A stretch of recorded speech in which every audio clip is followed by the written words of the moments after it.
আমার প্রিয় ছাত্রছাত্রীরা, আশা করি তোমরা সবাই ভালো আছো। প্রতিদিনের পড়াশোনা নিয়ে হাজির হয়েছি। আজ আমরা ষষ্ঠ শ্রেণীর পরিবেশ ও বিজ্ঞানের 1 পাতা থেকে 3 পাতা পড়ে নেবো। দেখবো সেখানে কী রকম প্রশ্ন আছে। ছক থাকলে ছকগুলো পূরণ করে নেবো। আর গণিতের কোষে দেখি 1.1 এটাও আমরা ভালো করে শিখে নেবো। তাই জন্য আজকের ভিডিওটা খুবই গুরুত্বপূর্ণ হতে চলেছে। চ্যানেলটাকে সঙ্গে রাখো, যদি ভালো লাগে লাইক কমেন্ট শেয়ার করবে। চ্যানেল যদি নতুন এসে থাকো চ্যানেলটা সাবস্ক্রাইব করে পাশে থাকা বেল আইকনটা বাজিয়ে দেবে, যাতে আমার তৈরি পরবর্তী ভিডিওগুলো সবার আগে তোমার কাছে পৌঁছায়।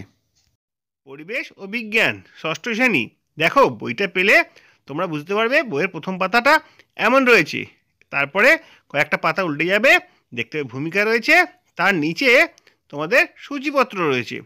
দেখো সূচিপত্র কোথায় কি কত পাতায় কি পড়া আছে সেটা তোমরা বুঝতে পেরে যাবে। তারপরে দেখো আজকের পড়া শুরু হচ্ছে। প্রথম অধ্যায় কি আছে দেখে নিই। পরিবেশ ও জীবজগতের পারস্পরিক নির্ভরতা আমরা পড়ব এবং এখান থেকে যা যা প্রশ্ন হয় সেগুলো নিয়ে আলোচনা করব। চলো দেখি কি আছে। আমরা ও অন্যান্য প্রাণীরা নির্ভর করি গাছেদের ওপর, এটা আমাদের হেডিং রয়েছে। এরপরে পড়ব কিভাবে আমরা গাছেদের ওপর নির্ভর করি, সেটা ধাপে ধাপে আমরা জানব। দেখো, আমাদের পরিবার আর সমাজ, একটা ছবি দেওয়া রয়েছে। বুঝতে পারছো ছবিটা কিসের ছবি? একটা কলের ছবি, আর একজন কলমিস্ত্রি এসে সেটাকে সারানোর চেষ্টা করছে। এর উপরে নিশ্চয়ই কি বলা আছে, দেখি কি রয়েছে। জলের কল খারাপ হয়ে গেছে, খাবার জল দরকার, চান করার জন্য চাই জল, জামা কাপড় কাচতেও চাই জল, জল না হলে কি চলে? দেখো এইটুকু পড়লাম, এইটুকু পড়ে আমরা কি বুঝতে পারলাম? জল আমাদের কি কি কাজে লাগে, ঠিক আছে। তারপরে কিন্তু কলকে সারাবে, কাকু খোঁজ দিল পাড়ার নন্দমিস্ত্রির, ডাকতেই চলে এলেন আর সহজে সারিয়ে দিলেন। তাহলে দেখো এখান থেকে তোমরা বুঝতে পারবে বাড়ির কল খারাপ হয়ে গেলে কারা কল সারায়? কলের মিস্ত্রিরা। একটু এগিয়ে যাই। তোমাদের জামা কাপড় কি তোমরা নিজেরাই সেলাই করতে পারো? উত্তর হবে না, আমাদের জামা কাপড় দর্জি সেলাই করে দেয়। বাড়িতে ইলেকট্রিক লাইনে বা ইলেকট্রিকের কোনো কাজ জিনিসের সমস্যা হলে তোমরা নিজেরাই ঠিক করতে পারো? না, ইলেকট্রিক লাইনে সমস্যা হলে নিজেরা ঠিক করতে পারি না, ইলেকট্রিক মিস্ত্রির প্রয়োজন হয়। দাদার সাইকেল খারাপ হলে কি করো? দেখো সাইকেল খারাপ হয়ে গেছে, কি করতে হবে? সাইকেল বাগানোর দোকানে নিয়ে যেতে হবে, যারা সাইকেল ছাড়ায় সেই জায়গায় নিয়ে যেতে হবে। সাইকেলের কোনো অংশ যদি খারাপ হয়ে যায় তিনি সারিয়ে দেবেন। এরপরে কি বলেছে? বাড়িতে তোমার বাবা বা বাড়ির অন্য বড় কেউ হয়তো বাজার করে দেন, মা বা অন্য কেউ রান্না করেন। দেখো মা রান্না করছেন, সেই ছবিটা এখানে দেওয়া রয়েছে। কোনো কোনো কাজের জন্য তোমাকে পরিবারের লোকেদের ওপর নির্ভর করতে হয়, আবার অন্য কোনো কাজে হয়তো তোমাকে তোমার পরিবারের বাইরে সমাজের বিভিন্ন লোকের কাজে সাহায্য নিতে হয়। বোঝা গেল? যখন কোনো একটা কাজ আছে আমাদের ঘরের মধ্যে আমি করতে পারছি না, আমার বাবা মা দিদি ভাই বোন কেউ করে দেয়, অথবা এমন কোনো কাজ আছে বাড়ির কেউ করতে পারবে না, বাইরে থেকে করতে হবে, যেমন কলমিস্ত্রি আসছে, সাইকেলের সারানোর দোকানে যেতে হচ্ছে, ঠিক আছে। এরপরে কি আছে দেখো। আচ্ছা, তোমরা কি তোমাদের সব কাজ নিজেরা করতে পারো? না, আমরা তো সব কাজ নিজেরা করতে পারি না। কোন কোন কাজের জন্য তুমি পরিবারের লোকেদের উপর নির্ভর করো? অনেক কাজের জন্য লোকের উপর নির্ভর করতে হয়, যেমন রান্না করা আমি পারি না, বাজার করা আমি পারি না, রান্না মা করে দেন, বাজার বাবা করে আনেন, ঠিক আছে। আর কোন কোন কাজের জন্য সমাজের অন্যান্য লোকেদের উপর নির্ভর করতে হয়?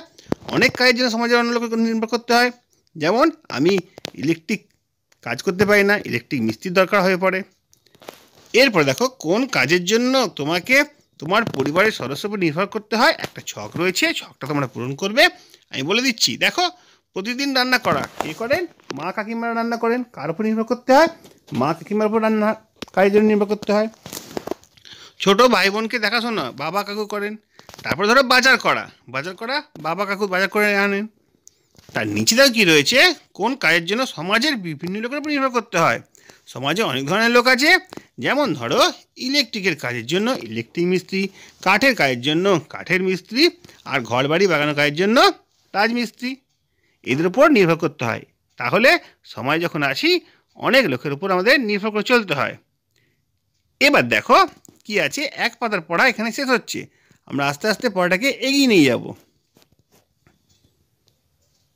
দেখো এখানে কি বলেছে,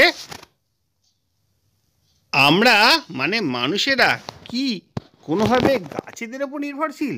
এবার দেখো এতক্ষণ কি পড়ানো হচ্ছিল, আমরা কোনো মানুষের উপর নির্ভরশীল নিজেদের কাজ করার জন্য। এবার কি বলছি, আমরা মানুষেরা কি কোনো গাছেদের উপর নির্ভরশীল।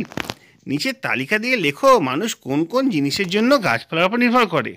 দেখো মানুষ কিভাবে গাছেদের উপর নির্ভর করে সেটা একটা ছকের সাহায্যে এখানে বোঝানো হয়েছে। খাবারের জন্য ধরো চাল হোক, আটা হোক বা কোনো শাকসবজি হোক, সব কিন্তু গাছ থেকেই আমরা পাই। চাল পাই আমরা কোথা থেকে, ধান থেকে। আর আটা পাই কোথা থেকে, গম থেকে। ঠিক আছে, বাড়িতে তৈরি বা প্রতিদিন ব্যবহার করা হয় এমন জিনিসপত্রের জন্য ধরো কাঠের আসবাবপত্র, ঠিক আছে, কোত্থেকে আসে, গাছ থেকে আসে। ঠিক আছে, তারপরে হচ্ছে খাট, আলমারি, ড্রেসিং টেবিল। তারপরে তোমরা বলতে পারো দরজা জানলা, সব কাঠের আসবাবপত্র কিন্তু আমরা পেতে পারি গাছ থেকে। এরপরে দেখো কী রয়েছে, জামা কাপড় তৈরির জন্য সুতো, কার্পাস, এগুলো সব কিন্তু আসে আমাদের গাছ থেকে।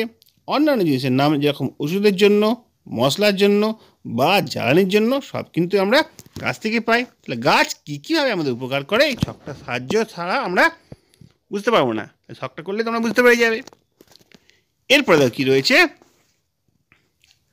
মানুষ ছাড়া অন্যান্য প্রাণীরাও যেমন কাক, টিয়া, কাঠবিড়ালি, বেজি আর অন্যান্য প্রাণী এরাও কি গাছেদের উপর নির্ভরশীল। নিচে একটু লেখার চেষ্টা করো তো। খাবারের জন্য প্রাণীরা কিভাবে গাছেদের উপর নির্ভরশীল। খাবারের জন্য যে কোনো প্রাণী তুমি নাম রাখতে পারো, যেরকম গরু হোক, ছাগল হোক বা অন্যান্য প্রাণী হতে পারে, হাতি হতে পারে। ঠিক আছে, প্রত্যেকে কিন্তু খাবারের জন্য গাছেদের উপর নির্ভরশীল। বাসা তৈরি করার জন্য দেখো কাক, টিয়া, কাঠবিড়ালি এগুলো সব কিন্তু পাখিরা গাছের উপর বাসা তৈরি করে। তারপরে অন্যান্য প্রয়োজনও আমরা বিভিন্ন প্রাণীরা তাদের উপর নির্ভরশীল।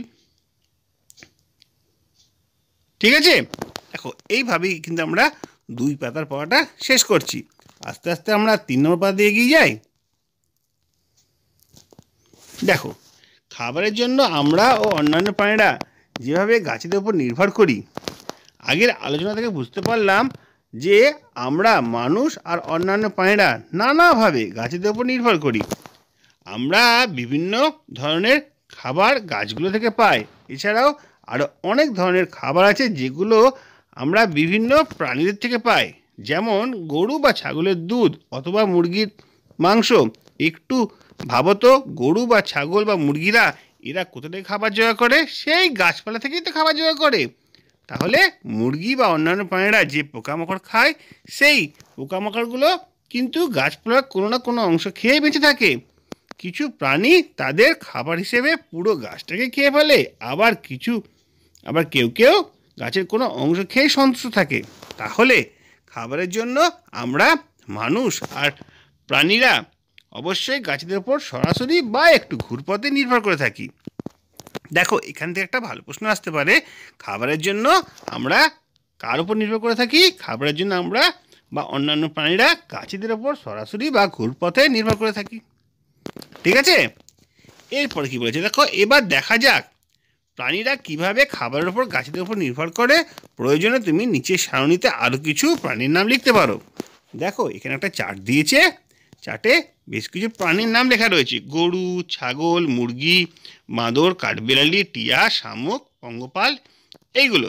ঠিক আছে, এরা কিন্তু যেসব গাছপালা বা তাদের অংশ খায় সে লিখতে হবে। গরু কী খায়, ছাগল কী খায়, মুরগি কী খায়, এইভাবেই আমরা কিন্তু এই চার্টটা পূরণ করছি। তোমরা দেখে নাও, আশা করি বুঝতে কোনো সমস্যা নেই। এরপরে দেখো কি লেখা রয়েছে, এবারে এসো দেখি খাবারের জন্য মানুষ কিভাবে গাছেদের উপর নির্ভর করে। নিচের সারণীতে কিছু উদ্ভিদের নাম দেওয়া আছে, তোমরা আরও কিছু গাছের নাম ওই সারণীতে যোগ করতে পারো। ওইসব গাছের কোন কোন অংশ সেটা খায় সেটা লেখার চেষ্টা করো। গাজর, গাজর হচ্ছে কোনো উদ্ভিদের কি মূল, কাণ্ড, পাতা, ফুল, ফল, বীজ। গাজর হচ্ছে মূল। আদা কাণ্ড, আম হচ্ছে ফল, সজনে পাতা, কুমড়ো কুমড়ো গোটা গাছটাই প্রায় খায়, মূল বাদ দিয়ে আমরা কাণ্ড, পাতা, ফুল, ফল সবই খেতে পারি। ভুট্টা ফল, কলা ফল, পালং শাক হচ্ছে পাতা, কলমি শাক পাতা, চালতা ফল। ঠিক আছে, দেখো এইটুকু পর্যন্ত আজকে পড়া রইলো। আশা করি বুঝতে তোমাদের কোনো সমস্যা নেই। পরবর্তীকালে আরও প্রশ্ন নিয়ে হাজির থাকবো। এবার আমরা ষষ্ঠ শ্রেণীর কোষে দেখি 1.1 অঙ্কগুলো দেখে নেব কীভাবে করতে হবে। দেখো তোমার সামনে হাজির করছি কোষে দেখি 1.1। প্রথম প্রশ্ন রয়েছে 1a প্রত্যেক ক্ষেত্রে একই মান পাই কি না দেখি। দেখো এখানে 1 2 3 4 5 5টা অঙ্ক রয়েছে, একই রকম সংখ্যা রয়েছে, তাদের মান কি একই সেটা আমরা চেক করে দেখব। দেখো প্রথম অঙ্কটা কী রয়েছে, 20 + 8 ভাগ 4 বিয়োগ 2। আমরা কি জানি আগে প্রথম বন্ধনীর কাজ, তাহলে 4 থেকে 2 বিয়োগ দিলে 2 হয়, তারপরে ভাগের কাজ 8কে 2 দিয়ে ভাগ করলে 4 হয়, তারপরে যোগের কাজ 20 আর 4 যোগ করলে 24 হয়। এইভাবেই সরলটা করলাম। তারপরে অঙ্কটা দেখো সংখ্যাগুলো একই আছে, শুধু বন্ধনী একটা এক্সট্রা চলে এসছে। উত্তর কি একই হবে না উত্তর আলাদা হবে দেখি তো একবার। দেখো 20 + 8 এই বন্ধনীটা আগে কাজ করব, 20 আর 8 যোগ করলে হচ্ছে 28। আর এখানে ভাগ চিহ্ন রয়েছে, তাহলে এটা পরে করব ভাগটা, আগেই বন্ধনীর কাজটা করব। 4 থেকে 2 বিয়োগ দিলে হচ্ছে 2, এবার 28কে 2 দিয়ে ভাগ করলে হচ্ছে 14। দেখো আগেরটা 24 অ্যান্সার এসেছিলো, এটা 14 অ্যান্সার এলো, তাহলে প্রতি ক্ষেত্রে একই আমাদের উত্তর আসছে না। তারপরে অঙ্কটা দেখে নেবো। তারপরে অঙ্কটা কী আছে, দেখো এটা কিন্তু মাঝখানে গুণ কিছু চিহ্ন নেই, তার মানে গুণ চিহ্ন ধরে নিতে হবে। 20 থেকে 8 বিয়োগ করলে 12, আর 4 থেকে 2 বিয়োগ করলে হচ্ছে 2, 12 2 24, গুণ করলে 24 হয়। এটা আলাদা একটা উত্তর এলো। তারপর কি আছে দেখো, 20 - 8 প্রথম বন্ধনী 4 বিয়োগ 2, আগে প্রথম বন্ধনীর কাজ 4 থেকে 2 বিয়োগ করলে 2 হয়, আর 8 আর 2 গুণ করলে 16। এবার 20 থেকে 16 বিয়োগ করব, উত্তর হবে 4। দেখো বন্ধনীর আগে কোনো চিহ্ন নেই, মানে এর চিহ্ন আমরা ধরেই নেবো, সেটা তোমরা আগেই শিখেছো। এরপরে কি আছে দেখো, এর প্রশ্নটা 20 + 8 ভাগ 4 বিয়োগ 2। দেখো প্রথম বন্ধনীর কাজ আগে করবো, 20 সঙ্গে 8 যোগ করে 28, তাকে আবার 4 দিয়ে ভাগ করব, 4 7 28, 7 হবে ভাগফল, 7 থেকে 2 বিয়োগ করব, 5 হবে উত্তর। এরকমভাবেই অঙ্কটা করলাম। তারপরে বিয়ের অঙ্কটা কী আছে দেখো, 12 6 3 1 দিয়ে নিজে এরকম সরল অঙ্ক তৈরি করো, কি মান পাই দেখি। দেখো প্রথমে আমরা কি করছি, 12 ভাগ 6 প্রথম বন্ধনী শুরু 3 বিয়োগ 1, তাহলে 3 থেকে 1 বিয়োগ করে কত হচ্ছে 2, সেটাই করেছি। কি চিহ্ন নেই, মানে ধরে নেবো এর আছে, 6-এর সঙ্গে এর মানে গুণ, 6 2 12, আর 12কে 12 দিয়ে ভাগ করলে হবে 1। এইভাবেই আমরা এই অঙ্কগুলো করলাম, অন্যভাবেও তোমরা করতে পারো। এরপর দেখো কয়েকটা সরল অঙ্ক রয়েছে, ভালো করে বুঝবো কীভাবে অঙ্কগুলো করতে হয়, তার সমাধানটা কীভাবে করব। দেখো মাথায় একটা দাগ দেওয়া রয়েছে, এটার মানে কী বলতো, এটা মানে হচ্ছে রেখা বন্ধনী। এটা আমাদের প্রথমে করতে হবে, প্রথম বন্ধনীর আগেও এই কাজটা করতে হয়। তাহলে দেখো 8 16কে 2 দিয়ে ভাগ করলে হচ্ছে 8, আর 18কে 9 দিয়ে ভাগ করছে 2, বাকি যা আছে তাই থাকছে, ওগুলো কোনো চেঞ্জ হচ্ছে না। তারপরে এদিক থেকে পরপর ভাগ করে আসবো। 256কে 8 দিয়ে ভাগ করলে 32, আর 32কে 2 দিয়ে ভাগ করলে 2 দিয়ে ভাগ করলে 16, আর 16-র সঙ্গে 2 গুণ করলে 32 হচ্ছে। এইভাবেই অঙ্কটা করতে হবে, আশা করি তোমাদের বুঝতে কোনো সমস্যা হবে না। পরের অঙ্কটা দেখে নেবো কী আছে। পরের অঙ্কটা আছে, দেখো প্রথম বন্ধনী রয়েছে, কোনো রেখা বন্ধনী নেই, তাহলে প্রথম বন্ধনীর মধ্যে এখানে আবার ভাগ আছে, এর আছে, ভাগ আছে, গুণ আছে। আগে এই প্রথম বন্ধনীর কাজ করব, জানবো কি গুণ আর ভাগ থাকলে আগে ভাগটা করতে হয়। 72কে 8 দিয়ে ভাগ করলে 9, 9-এর সঙ্গে 9 গুণ করলে 81। এদিকে কী হচ্ছে আবার দেখো, 72কে 8 দিয়ে ভাগ করবো না, কিন্তু আগে কী করবো, ভাগ আর 8 থাকলে আগে এদের কাজটা করতে হয়। বদমাস নিয়ম তোমরা নিশ্চয়ই জানো। তাহলে 8 আর 9 গুণ করলে 72, 72কে 72 দিয়ে ভাগ করলে হচ্ছে 1। কোনো সংখ্যাকে সেই সংখ্যা দিয়ে ভাগ করলে ভাগফল হয় 1। তাহলে এখানে 9 9 81 হয়েছিল, এখানে 1 হলো, 81 থেকে 1 বিয়োগ করে হচ্ছে 80 উত্তর। পরের অঙ্ক চলে আসি। দেখো এখানে কিন্তু একটা রেখা বন্ধনী পাচ্ছি, মাথায় যেটা রয়েছে সেটা কাজ আগে করতে হবে। 57 থেকে 17 বিয়োগ করবো, 40 হবে, 48 থেকে 40 বিয়োগ করব 8 হবে, 19 থেকে 8 বিয়োগ করব 11 হবে, এরপরে 11-র সঙ্গে 6 যোগ করব 17, তারপরে আবার 17 থেকে 72 থেকে আমরা আবার 17 বিয়োগ করব, উত্তর হবে 55। ঠিক আছে, দেখো এখানে বিয়োগটা কিন্তু আগে করে নিয়েছি, তোমরা পরেও করতে পারো, কোনো সমস্যা নেই। এরপরে অঙ্কটা কি আছে দেখি। এই অঙ্কটা একটু বড় আছে, একটুখানি ভালোভাবে বুঝবো। দেখো প্রথমে এখানে কি রয়েছে, প্রথম বন্ধনী খুঁজবো, প্রথম বন্ধনী এখানে পেয়েছি, তাহলে 60কে 15 দিয়ে ভাগ করবো, 4 15 60, এখানে 4 লিখলাম। এটা আর কিচ্ছু কাজ করা হয়নি। এখানে থেকে আবার প্রথম বন্ধনী পেয়েছি, 77 থেকে 62 বিয়োগ দেবো, বিয়োগ ফল হবে 15। ঠিক আছে, এতটা কাজ হয়ে গেল। এবার ভাগ চিহ্ন দিয়ে এটার কাজ করব, গুণ আছে আর ভাগ আছে, কোনটায় করব, ভাগটায় করব। 6কে 3 দিয়ে ভাগ করলে কত হচ্ছে 2। এবার দেখো এখানে কি আছে, গুণ আছে, ভাগ আছে, বিয়োগ আছে, গুণ আছে, আগের ভাগের কাজটা। তাহলে 16কে 4 দিয়ে ভাগ করলে হচ্ছে 4, বাকি কিচ্ছু কাজ করিনি। আর এখানে দেখো কি আছে, গুণ আছে, এটা কিন্তু আমরা করবো 20 দুগুণে 40 পরের লাইনে। তারপর দেখো এখানে গুণ আছে, বিয়োগ আছে, গুণ আছে, আগে গুণটা করে নেবো। 25 4 100 আর 4 15 60। এবার 100 থেকে 60 বিয়োগ করলে হচ্ছে 40, আবার এখান থেকে এসেছিল 40, 40কে 40 দিয়ে ভাগ করলে হচ্ছে 1। দেখো দুটো পার্টে অঙ্ক বুঝি আমরা, খুব সহজ হবে। আগে এই পার্টটা বুঝে নেবো, তারপরে পরের পার্টটা বুঝবো, দিয়ে দুটো অ্যান্সার আসবে সেগুলোকে ভাগ করব। বড় অঙ্কগুলো ছোটো ছোটো পার্টে বুঝলে আমাদের কোনো বুঝতে অসুবিধা হবে না। এরপর দেখো কী রয়েছে, প্রথমে আমরা দেখব প্রথম বন্ধনী, তারও আগে দেখব রেখাবন্ধনী। রেখাবন্ধনী আছে, এইখানে রেখাবন্ধনী আছে, দেখো মাথায় যেটা রয়েছে 38 আর 2 যোগ করলে 40, বাকি কোনো কাজ এখানে করা হয়নি, যেমন আছে তেমন লিখেছি। এবার দেখো এখানে প্রথম বন্ধনী কাজ করব, 24কে 6 দিয়ে ভাগ করলে হচ্ছে 4, ব্যাস যা আছে তাই বসিয়ে যাব। এবার দেখব দ্বিতীয় বন্ধনী কাজ, এখানে 42 আর 2 যোগ করে হয়েছিল 40, 42 থেকে 2 বিয়োগ করেছে 2। ঠিক আছে, আর এখানে আমরা কোনো কাজ করিনি, যেমনটি আছে তেমনটি বসিয়ে গেছি। এবার দেখো তৃতীয় বন্ধনীর মধ্যে 16কে 2 ভাগ করলে হচ্ছে 18। এরপরে দেখো কোনো চিহ্ন ছিল না, কোনো চিহ্ন ছিল না মানে ধরে নেবো এর, আমরা জানি এর কাজ আগে হয়, তাহলে 16কে 2 দিয়ে ভাগ করলে হচ্ছে 8। ঠিক আছে, 8-এর পর কোনো রকম চিহ্ন ছিল না, তাহলে ধরে নেবো এটা 12। তাহলে 8 আর 12 গুণ করলে হচ্ছে 96, তাকে আবার 4 দিয়ে ভাগ করবো 24। দেখো এই দুইটা আছে, 24 দুগুণে 48, তার সঙ্গে 4 যোগ করে 52 হবে। ভালো করে তোমরা বুঝবে, একটা একটা করে স্টেপ করব আর একটা করে বুঝবো যে কোনটা করলাম কোনটা করলাম না, যেটা করিনি সেটা একই রকমভাবে ওপর থেকে নিচে নামিয়ে যেতে হবে, এটাই সরলের সঠিক নিয়ম। এরপরে আমরা চলে আসবো এফের অঙ্কটায়। দেখো প্রথমে আমরা দেখব রেখাবন্ধনী কোথায় আছে, এইখানে রেখাবন্ধনী আছে, তাহলে 11 আর 3 যোগ করবো 14, বাকি যা আছে তাই করে দিয়েছি। এইখানে কিন্তু এর আছে মানে 2 এর 9, মানে 2-এর সঙ্গে 9 গুণ করবো 18 হবে। তারপরে দেখো এইখানে কাজটা করব, এই যে প্রথম বন্ধনী রয়েছে, প্রথম বন্ধনীর মধ্যে বিয়োগ আছে আর গুণ আছে, কোনটাই করব, আগে গুণের কাজটা করব। তাহলে 14কে 4 দিয়ে গুণ করলে কত হয়, 4 14 56। দেখো বাকি সব কিন্তু একই থাকছে, শুধু একটা করে একটু করে কাজ করছি, ওই জন্য লম্বা হয়ে অঙ্কটা নেমে যাচ্ছে। তারপর দেখো এখানে আমরা কি করলাম, 14 4 56 করলাম। তারপরে দেখো প্রথম বন্ধনী এখনও শেষ হয়নি, 110 থেকে 56 বিয়োগ করব, বিয়োগ করলে 54, পরের লাইনে 54কে আমরা 9 দিয়ে ভাগ করব, হবে 6, 6 9 54। তারপরে দেখো 24 থেকে 6 বিয়োগ করব, 24 থেকে 6 বিয়োগ করলে হচ্ছে 18। তারপরে ভাগ আছে আর গুণ আছে, কোনটাই করব, ভাগটাই করব। 18কে 18 দিয়ে ভাগ করলে হচ্ছে 1, 1-এর সঙ্গে 4 গুণ করলে হচ্ছে 4, 4 1-কে 4। এভাবেই এই অঙ্কটা করলাম।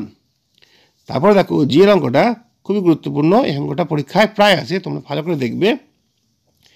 আগে আমরা প্রথম বন্ধনী কাজ করব, এটা প্রথম বন্ধনী আছে, এটা প্রথম বন্ধনী আছে, তাহলে 40 থেকে 9 বিয়োগ করব 31 হবে, আর 12 আর 13 গুণ করব 156 হবে।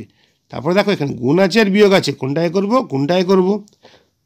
31কে 3 দিয়ে গুণ করলে হচ্ছে 93, 156 থেকে 3 বিয়োগ করে 63, আর 88 থেকে 63 বিয়োগ করে হচ্ছে 25। এবার 200কে 25 দিয়ে ভাগ করবো, হবে 8। যেটুকু হচ্ছে সেইটুকু নিয়ে আমরা দেখব, বাকি যা আছে তাই সেম রেখে দেবো। তারপর দেখো এই যে অঙ্কটা, এটা খুবই গুরুত্বপূর্ণ অঙ্ক। আগে রেখাবন্ধনী কাজগুলো করে নিতে হবে। দেখে নাও 43 আর 25 যোগ করলে 68, এখানে আর কিচ্ছু কারণ নেই, এখানে 9 আর 3 গুণ করব, 3 9 27, দেখে নাও। তারপরে 8 আর 9 গুণ করবো 72, ব্যাস হয়ে গেল এই লাইনটা। তারপরের লাইনে দেখো এখানে বিয়োগ আছে, বিয়োগটা করবো 919, তারপরে 10 আছে, 5 আছে, এখানে কি রয়েছে ভাগ রয়েছে। 999কে 27 দিয়ে ভাগ করে দেখবে তোমরা 37 হয়।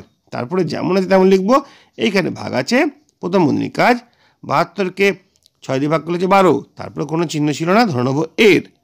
এবার দেখো এই লাইনে এর কাজটি হবে, বাকি কিন্তু কোনো কাজই হয়নি, এখানে এর কাজ হচ্ছে। জানি আমরা এর কাজ সবার আগে হয়। 12 4 বার 48, 48 সঙ্গে 37 যোগ হবে 85, তার সঙ্গে আবার 5 যোগ হবে 90। এখানে কোনো চিহ্ন ছিল না, তাই জন্য এখানে এর আসছে। 10 এর 90 মানে 10-এর সঙ্গে 90 গুণ হবে 900। এবার দেখো 919 ছিল, সেখান থেকে 900 বিয়োগ হলো 19 হলো অ্যান্সার। এভাবেই অঙ্কটা আমরা করলাম। এরপরে দেখি কি রয়েছে, গল্প লিখি ও কোষে লিখি। দেখো এখানে একটা সংখ্যাগুলো দিয়ে দিয়েছে, গল্প লিখতে বলেছে। গল্পটা তোমরা নিজে ইচ্ছে মতো লেখো, এখানে একটা করা আছে, আমি তোমাদের সামনে সেটা হাজির করলাম। প্রিয়ার বাবা 12 টাকা ছিল। প্রিয়া বাবার কাছ থেকে 2 টাকা রেখে বাকি টাকা প্রিয়া তার ভাইকে সমানভাবে ভাগ করে দিলেন। কত টাকা করে প্রিয়া পাবে? দেখো 12 থেকে 2 ভাইকে দিয়েছিল, নিজের কাছে রেখে দিল, তাহলে বিয়োগ হলো। 12কে 2 বিয়োগ করলে হবে 10, তাকে 2 দিয়ে ভাগ করলে হবে 5, তাহলে প্রিয়া বাবার কাছ থেকে 5 টাকা পেয়েছিল। তারপরে দেখো কী রয়েছে, একটা অঙ্ক রয়েছে, অসীমবাবুর 90টি চারা গাছ নিয়ে বাজারে গেলেন। তিনি মোট 48টি চারা গাছ বিক্রি করলেন। কিছুক্ষণ পর একজন ব্যক্তি 21টি চারা গাছ ফেরত দিয়ে চলে যায়। তারপর তার কাছে যতগুলো চারা ছিল 7 জন বন্ধু কিনে নিয়ে সমানভাগে ভাগ করে নিয়ে যায়। প্রত্যেক বন্ধুর কাছে কতগুলো চারা গাছ থাকবে? দেখো প্রথমে 90টা ছিল, সেখান থেকে 48টা বিয়োগ করার পর সে আবার 21টা ফেরত দিয়ে গেল। তাহলে 48 থেকে 21 বিয়োগ গেলে হচ্ছে 27, 90 থেকে 27 বিয়োগ গেলে 63। 63 থেকে আমরা 7 জন বন্ধুর মধ্যে ভাগ করে নেবো, 7 9 63, প্রত্যেক বন্ধু 9টা করে চারা গাছ পাবে।